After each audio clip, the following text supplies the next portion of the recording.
Hello and welcome to my live stream. I just had this compelling urge to go live because what's been going on in the news over the last couple of days, I just couldn't resist looking at the astrology of it.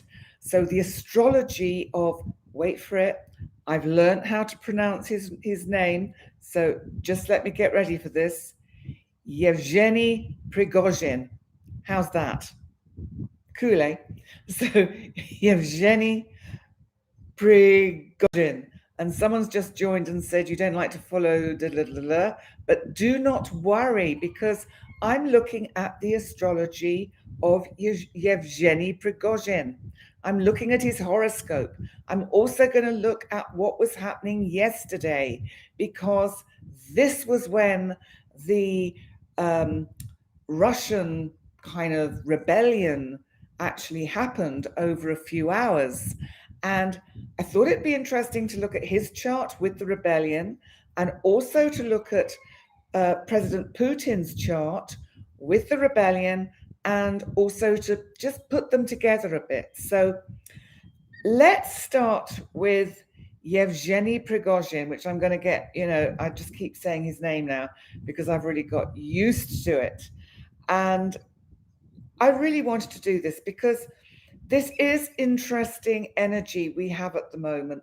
And I'd done these two heads up, one that went out this morning and one that goes out tomorrow morning.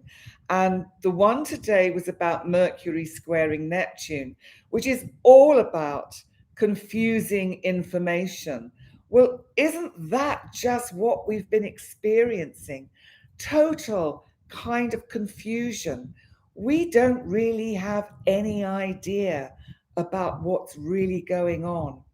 And then tomorrow we have Mars, our planet of action, our god of war, in Leo, squaring hard. That is Uranus, my big outer boy, of the unexpected, of shocks, of surprises. My God. This is kind of like this aspect isn't happening till tomorrow. Yes, we're already in the energy of it. Yes, yesterday we were already in the energy of it, but it's really about shocking news and news of aggressive behavior. So let's unpack this a bit. And thank you so much, all of you, for joining me. And I will check out the chat a little bit later. But let me go through Yevgeny Prigozhin's chart first. You see, I'm getting pretty cool at his name. Not only are we all becoming absolute experts at Russian names and saying them, but we're also, of course, becoming experts at Russian politics. Probably not. But it's interesting. But let's have a look. So Yevgeny Prigozhin is a Gemini. He had his birthday on the 1st of June. Now, he was born in 1961. So he was born at a time when we had what is known as the famous Pluto-Uranus conjunction, which meant that the children that were born to the adults of the 60s, so these are the people who were the kind of hippie, flower power, love, make love, not war. These were the people who were born into a very rebellious era. So the babies born in the 60s tend to be rebellious in some way or other. So let's look at his chart, because Sun Gemini means he is somebody who probably has the gift of the gab. He's a good talker. He's a good communicator. It's the only planet he actually has in Gemini. And, it will make him actually quite a clever communicator, because Gemini are quick thinking. They use their mind very quickly. So they really can sort of get into the nitty gritties of a conversation very quickly. They can be one step ahead of you. Now, what is super interesting is Mercury, that is the ruler of Gemini, is actually in the sign of Cancer in his chart. So this actually makes him, on another level, quite sympathetic, quite empathic. So he can be somebody who shows kindness. And I'm sure you've all seen the newsreels and where he was actually talking to sort of people who had lost husbands or sons in the fighting and laying wreaths on their lost ones' graves. But whether that actually makes it any better or not, I don't know. But at least he was attempting to show some compassion. Now, I really must, and I know I have to be, try and be neutral about this guy because I don't know him. And I know it's important that I give a balanced kind of view of his chart. So someone's just come up. Gemini Sun with one planet in Gemini. Hello, Lana. Okay, I'm sure you have a compassionate edge to you too. His moon is in Capricorn. Capricorn, of course, is the sign of austerity. It's the sign of kind of reduction, of containment, of security, of timing. Remember, Capricorn is ruled by Saturn. But Capricorn is also, and I do not mean this with any disrespect to any Capricorns watching, quite a cold sign. But remember, a chart has many facets to it. It has a bit of everything. So, unless you had every single planet in your chart in Capricorn, which is highly unlikely, then you will have a little bit of this and a little bit of that, and a little bit to soften this and a little bit to color that. So the moon in Capricorn means that he can appear quite cool and cold. And yet that Mercury in Cancer says there's some empathy here somewhere. This man does have sensitivity. Now, his Saturn, his natal Saturn, is in Capricorn too. So Saturn, of course, rules Capricorn. So he had his Saturn return about three and a bit years ago. My maths is not great, but that would roughly be when his Saturn return was. And the Saturn return we have when we're in our late 50s is often quite life-changing, as is the one we have in our 20s, because it usually brings the closure, the ending of a certain chapter in our lives. Now, we don't know what time he was born, so we don't know what his rising sign is. But I kind of played around with his chart a bit. I thought to myself, this man has to be something pretty powerful and cardinal on the ascendant. So I decided to go for basically a solar chart and give him an Aries ascendant, which is quite interesting because it means that all the four quadrants of his chart are cardinal. This means he is somebody who is very, he goes out there and gets what he wants. He absolutely makes sure he has the attention of people. And what's interesting, he has Venus in Aries. So Venus in Aries makes him somehow compulsively attractive to people. People are attracted to his apparent strong personality and power. Now, of course, we don't know him and we don't know much about him, and we haven't seen him much in the news apart from the last 24 hours, literally. So we don't yet have a measure of this man.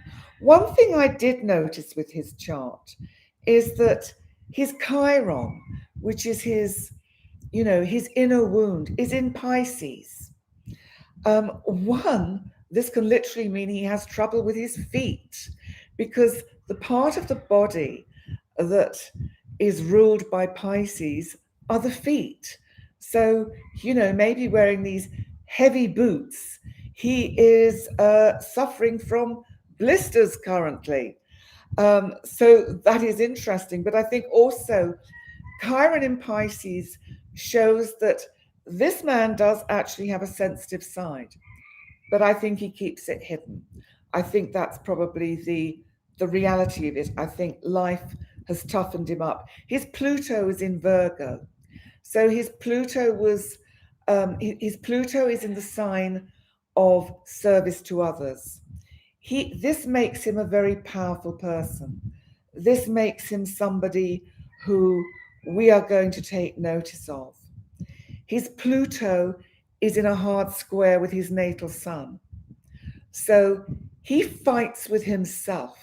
He fights with himself to get himself heard and seen and in a prominent position. His Pluto makes a trine aspect to his moon.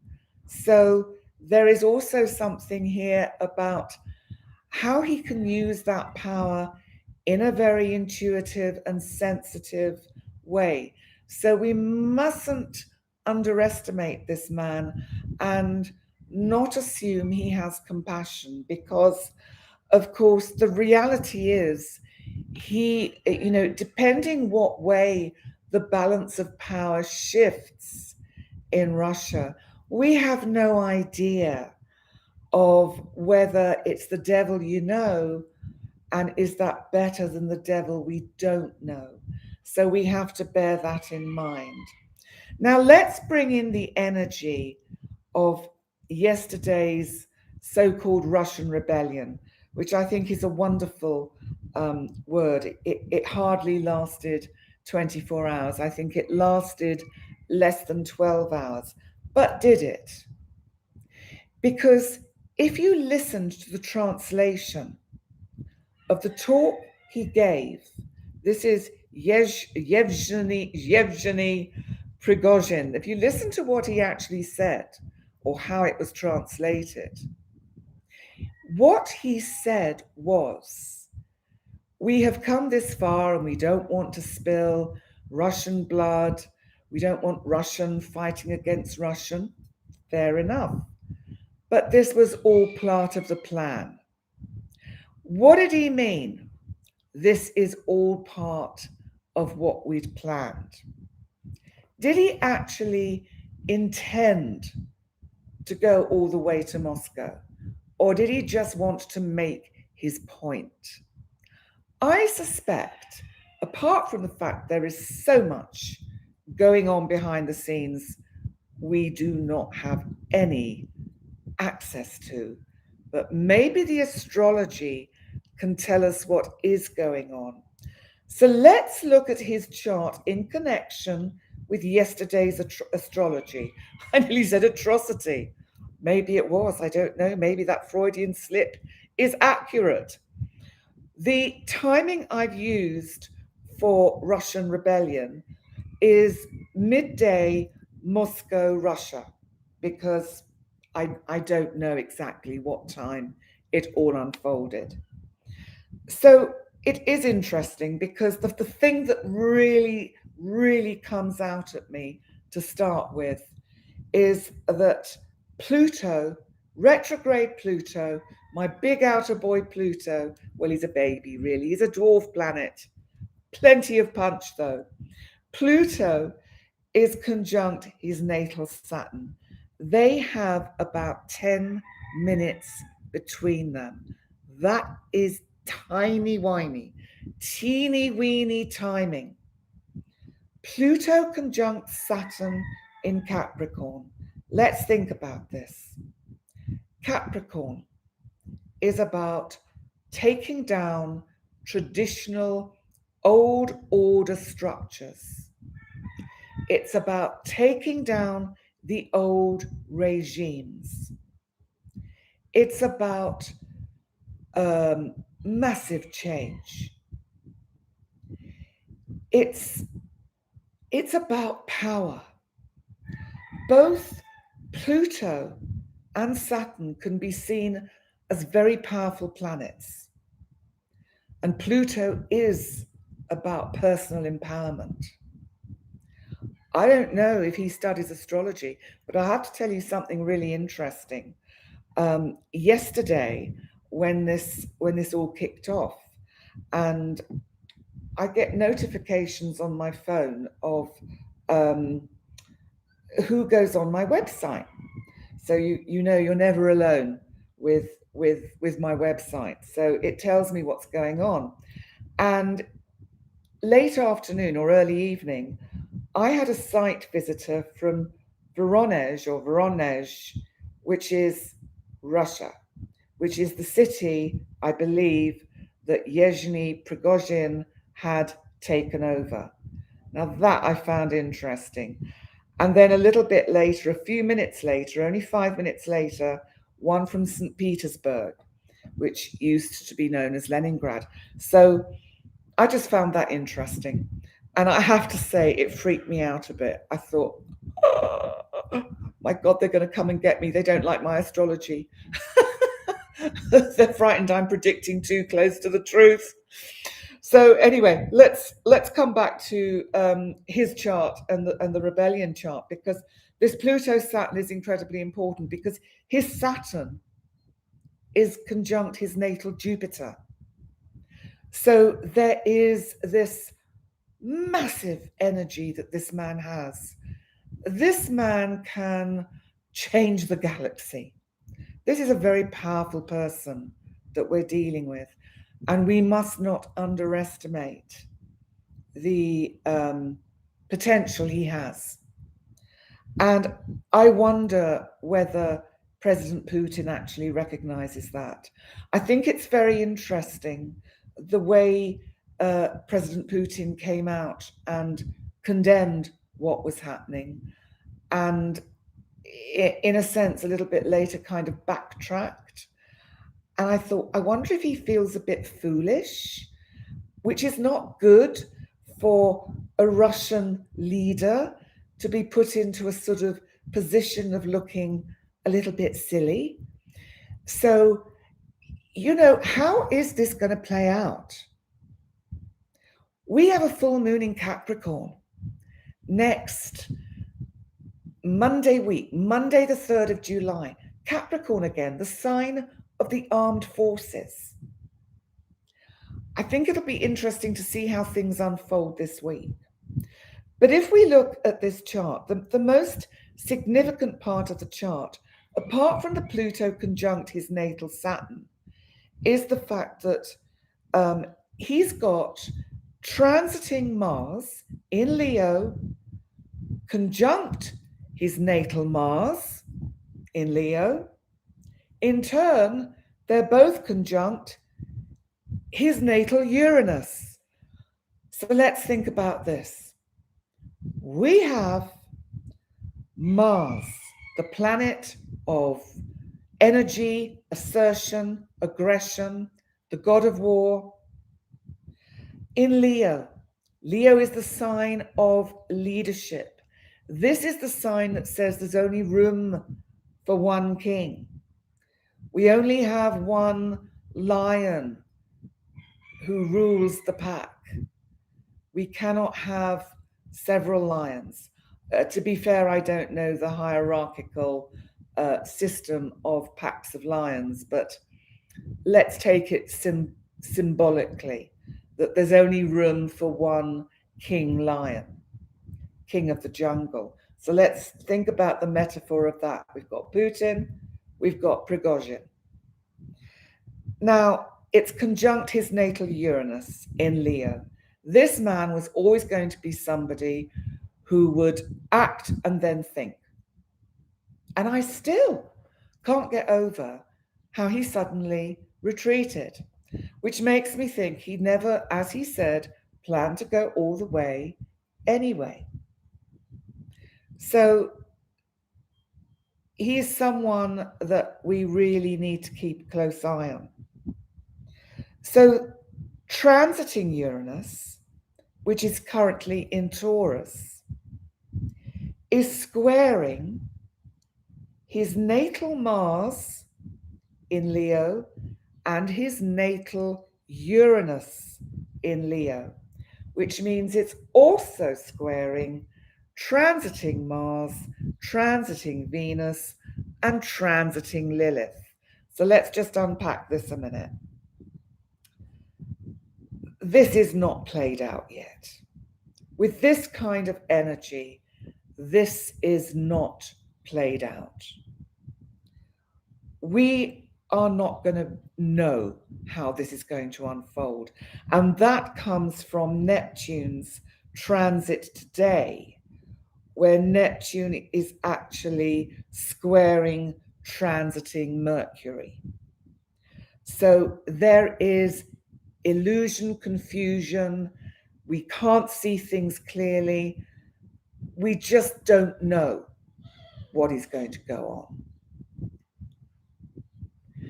So someone here says have you got, Andy Walsh, have you actually got his time of birth? Because if you have, fantastic. But I haven't found it as yet.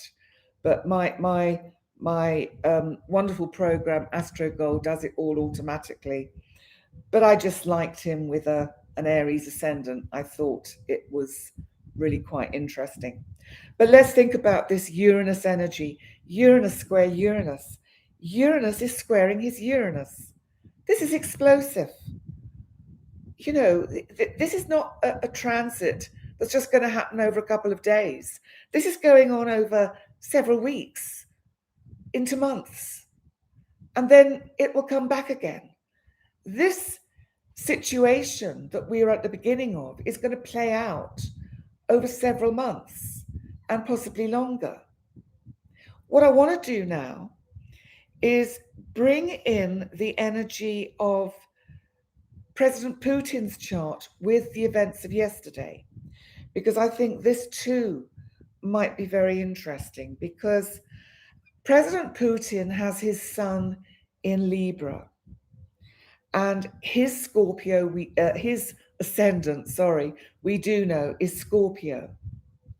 So at the moment, he does have both the North and the South node conjunct his descendant and his rising sign. There is karma at play in President Putin's life. So we have to just keep that somewhere up here. But let's look at the significant transits of Uranus squaring Mars and Venus today, because it's in the part of his chart. Uranus is in the part of his chart to do with close personal relationships. This could be work relationships, business relationships. It's conjunct his natal Jupiter. And I'm sure my partner in crime, Brandon Russ, and we're going to, again, go into depth with this in this week's episode of Whiskey and Bagels that you'll find on Brandon Russ's channel. But I'm sure he would say he's being stabbed in the back. And that's, I think, what Putin said, and I think is what is happening. So even though there was a kind of a retreat and a backtracking, I think there is, there's some pretty difficult energy here. Now, Uranus in his 7th house is squaring Mars and Venus in his 9th house of matters at a distance. But guess what? It's also squaring his natal Pluto. Pluto, the planet, the Lord of endings, beginnings, death, rebirth, of transformation, the phoenix that rises from the ashes. Can he rise from these ashes? I don't know. Can he? And, he's now got Jupiter in this part of his chart, President Putin, the 7th house. He's going to have this energy here for over a year, as if they're all going to be coming out the woodwork to challenge him. So I think in all seriousness, we have to be very mindful of what is unfolding, because it can this can destabilize the planet. So we have to be aware of that. It can, the fact that all our kind of world governments all hastily got together to have meetings yesterday. Yes, somebody's just coming up, and I'll just come to some of your chat for a minute, because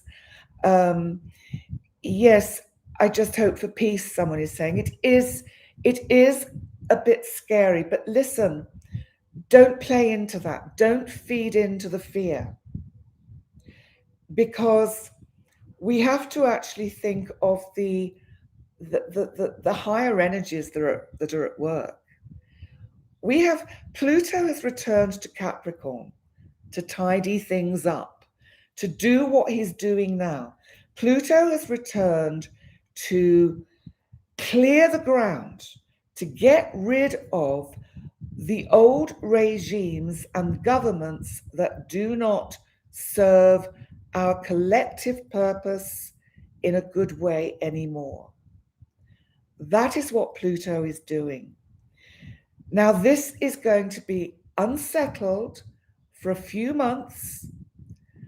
By the end of next January, Pluto moves back into Aquarius, and I'll come to what that's about in a minute. And then a little bit later in the year, moves back into Capricorn. Now, then finally at the end of November, moves into Aquarius for good. Now, what this is doing, it's giving the planet a chance to catch up, because Pluto is saying now, as it's just returned to Capricorn, come on, guys, sort this shit out. This is like, we need to have some action here. These traditional ways of doing things, of being in government, are not working, because there is no congruence, there is no authenticity, there is no truth. So that is what is being picked up on. God, I hope everything I'm saying doesn't get this video taken off YouTube. You have to be so careful with their professional guidelines. So please give me a heads up if you think I'm going too near the edge. But what I'm saying with Pluto is that, let's just add in a little caveat. This is for entertainment purposes only. That's a good way to get past it all. So this is for entertainment purposes only. So what I'd like to say is that Pluto really wants to change the whole way we run our governments and our planet. The collective, which is represented by the sign of Aquarius, is where Pluto is moving towards. And this is when, at the end of 2024, we will start to see this massive shift. We will get the rewards next year of what we are going through now. So yes, this may get a bit more scary, may get a bit worse before it gets better. But when you're pruning and weeding things out from the planet that are strangling our roots, it's what can we do? It's what's happening. I get distracted because I'm trying to keep up with your chat as well.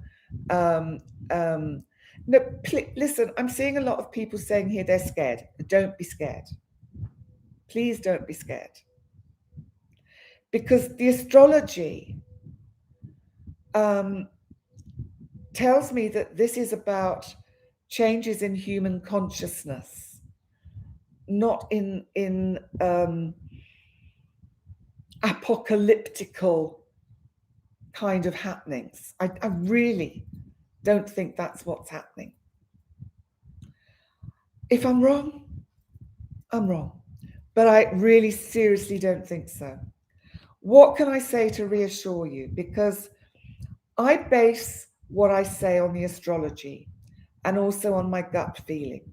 I think there is something in most people which is called common sense. I know we could argue that in some situations it's not. Now, any world leader that wants to start something that is particularly dangerous in terms of escalating world events and attacking other countries is actually shooting themselves in the foot, because this just won't pan out. It makes no sense. So that what we have to do is see it as a deterrent. It's like when you see two cats fighting. They kind of back off, they posture, they fluff up, they growl, they spit, and then they might go and sit in separate corners and stare at each other for a while. Sometimes they'll go, psh, but it doesn't last long. And then they walk off, lick their wounds. Really seriously, I don't think there is anything to be scared about. I think where we have to have concern still is for the people of Ukraine, because whichever way this power struggle, which is what I think it is between Prigozhin and Putin, whichever way that goes, it's still not going to be helpful for Ukraine. I mean, I loved the comment. I mean, just to bring a bit of humor in, I loved the comment that the Ukrainians allegedly were making on the news yesterday on social media about how they were running out of popcorn as they watched the events unfold in Russia, which I just thought was just, bless them, lovely. And what's this? Someone saying news blocked in Canada. But I heard that in another country in Europe today, that in Denmark they couldn't get what's going on. But I'm in Gozo. I'm in Gozo is a small island off Malta.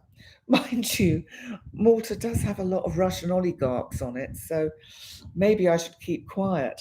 But I didn't have any problem getting Sky News. I've assuming what I'm seeing is correct, and who knows? We're not going to go down that rabbit hole, are we?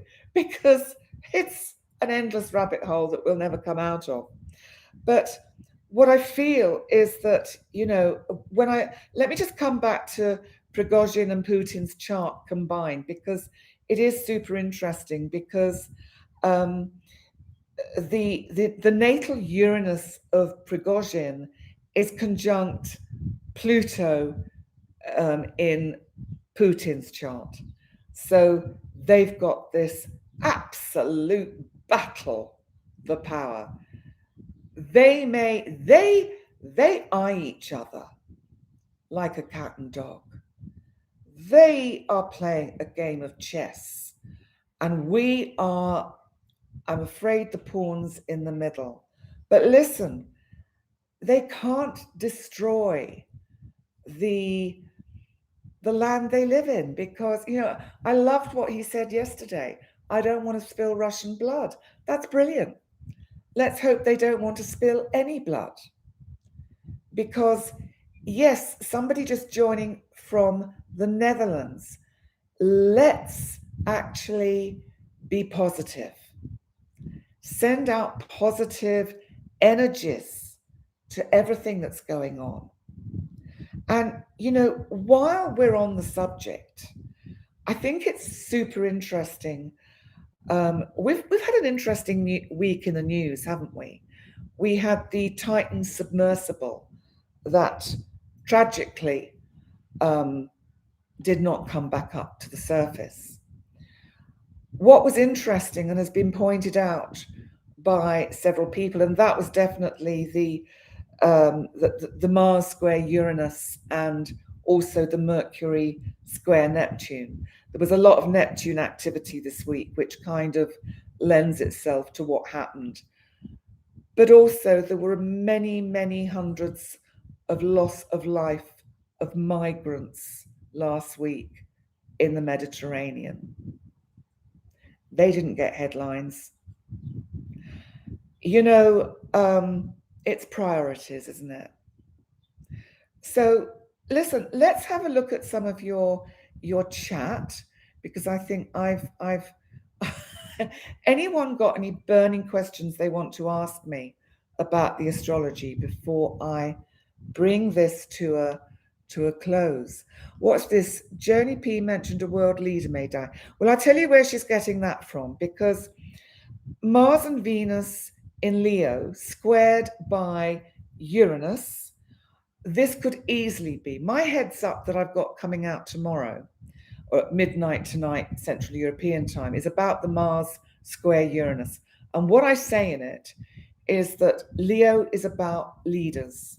But I don't like to be too specific in my videos. I don't like to point fingers or make dramatic predictions, because you can end up looking really silly.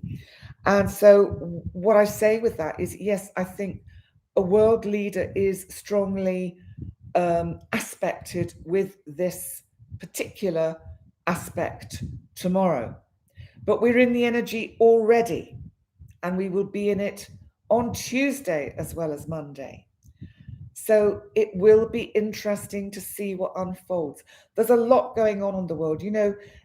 One of the things I think I heard on Sky News was about that Xi Jinping, if I've got his name right, the president of China, may have been a broker in the deal, alleged deal between Putin and Prigozhin. So that is also an interesting kind of dynamic. Listen, for those of you that get scared, nobody wants a war, because we all know what the outcome is. So nobody wants it. Right. I think some of you are having a private chat, which is absolutely wonderful. And I won't be able to kind of keep up with it. But I think we have to think about the problem that Ukraine still faces. Because, as I said, whoever comes out top in this kind of battle of personalities, this battle of potential leaders, Ukraine is still their goal. So we have to be mindful of that. And, what was being implied by what I was hearing on the news today is that by Prigozhin moving to Belarus, he's in a perfect position to attack Kiev, or Kyiv, as it's pronounced. So we must not. Hang on, someone's asking me, so July is getting worse, isn't it heating up? You said. No, listen, this particular energy that we've got is very much around now.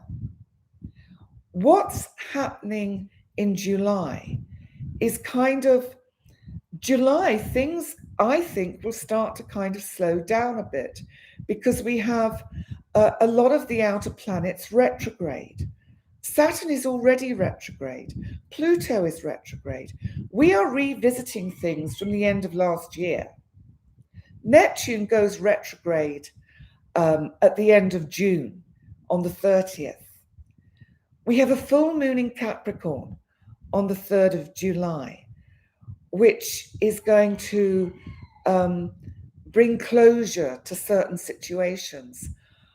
I do feel that during the energy of that full moon and the week beyond, we will have a much clearer picture about what's been going on this weekend.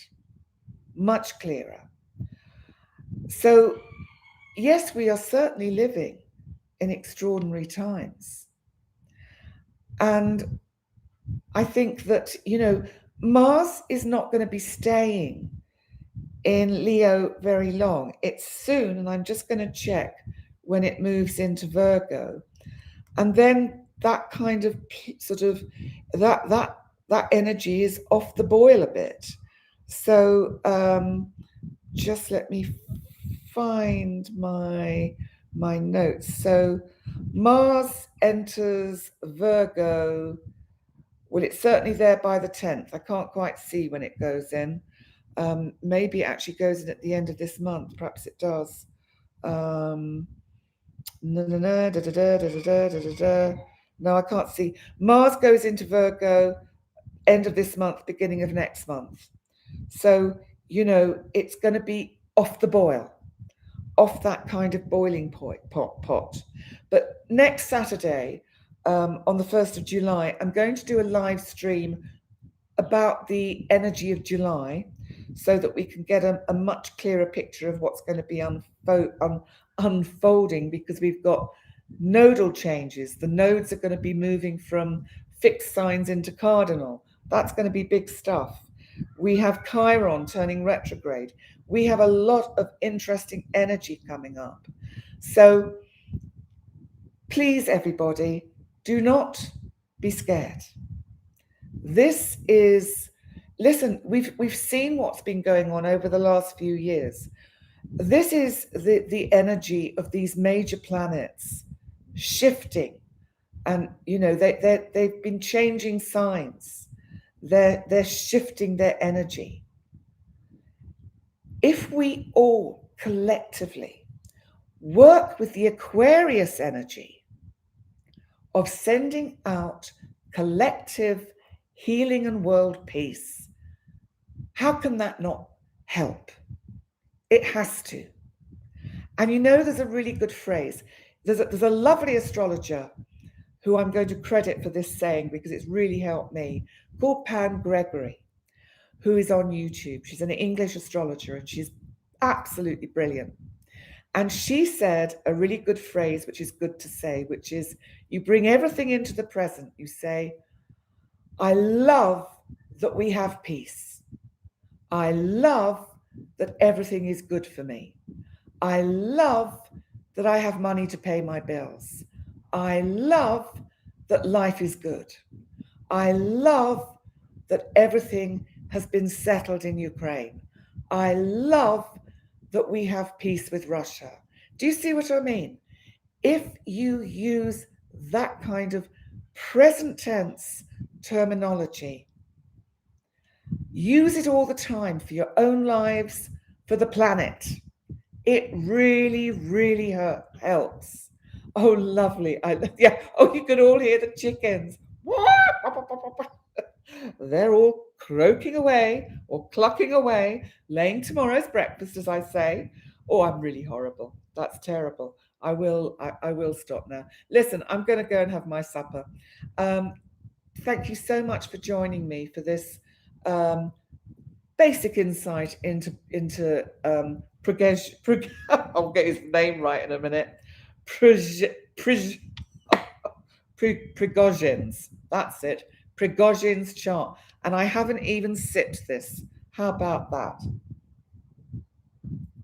Please join me and Brandon Russ for our Whiskey and Bagels episode this week, where we will go into this together. I can't wait to hear Brandon's take on this. That's going to be super fascinating. And check out the heads up that I did today and the one I do tomorrow.